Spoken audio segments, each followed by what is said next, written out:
কম্বোডিয়ায় ভালো ফসল আর বৃষ্টির আশায় এক অভিনব উৎসবে মাতেন সেখানকার বাসিন্দারা।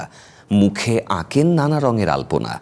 ঐতিহ্যবাহী পোশাক পরে নেচে গিয়ে ঈশ্বরের কাছে প্রার্থনা করেন শত শত মানুষ। গ্রামবাসীর ধারণা, এই উৎসবের মধ্য দিয়েই মিলবে সমাধান।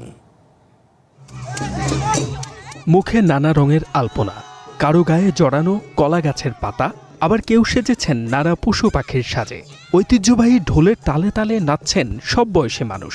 প্রতি বছরের মতো এবারও কম্বোডিয়ার রাজধানী নমপেনের একটি গ্রামে বসে শত বছরের পুরনো এই উৎসবের আসর। আমি প্রতি বছর এই উৎসবে আসি। তা প্রিং ক্যাক দেবতার কাছে আমরা বেশি বেশি বৃষ্টির জন্য প্রার্থনা করি। বৃষ্টি ভালো হলে আমরা মনের মতো ধান চাষ করতে পারি। মূলত বর্ষার শুরুতে ভালো বৃষ্টির আশায় 2 দিন ব্যাপী এই মণ্ডপে পূজার আয়োজন করা হয়। কারণ কম্বোডিয়ায় প্রধান চাষাবাদ হলো ধান, যার জন্য প্রচুর পানির প্রয়োজন হয়। স্থানীয় দেবতা নিয়াক দ্য প্রিংক্যাকের মূর্তির সামনে ফলমূল ও হরেক রকমের খাবার সাজিয়ে প্রার্থনা করেন গ্রামবাসীরা। Presenting Walton Crystal Series. Switch to premium. Switch to Crystal. দূর দূরান্ত থেকে মানুষ আসেন রোগবালাই থেকে মুক্তি ও সুখ শান্তি পাওয়ার আশায়।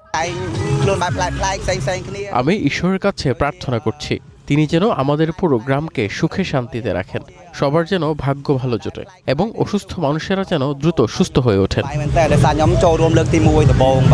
উৎসবে বাড়তি আনন্দ যোগ করে তরুণদের ঘোড়া আর সাইকেলের শোভাযাত্রা। প্রাচীনকালে কম্বোডিয়ার প্রায় সব গ্রামেই এই উৎসব হতো, তবে কালের বিবর্তনে এখন তা অনেকটাই কমে এসেছে। তারপরও নিজেদের সংস্কৃতিকে টিকিয়ে রাখতে পেরে দারুণ খুশি নতুন প্রজন্ম।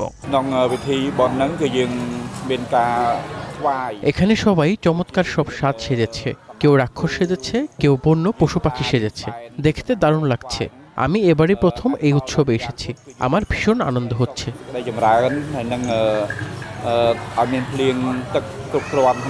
কম্বোডিয়ার প্রায় 60% মানুষই গ্রামে বাস করেন, যাদের জীবন জীবিকা জড়িয়ে আছে কৃষি আর বনায়নের সাথে। আর তাই শত বছরের এই ঐতিহ্যকে বুকে লালন করে প্রতি বছরই প্রকৃতির কাছে সুখ, সমৃদ্ধি আর বৃষ্টির আকুতি জানান এই খেটে খাওয়া মানুষগুলো। H M Ataullah, one international desk.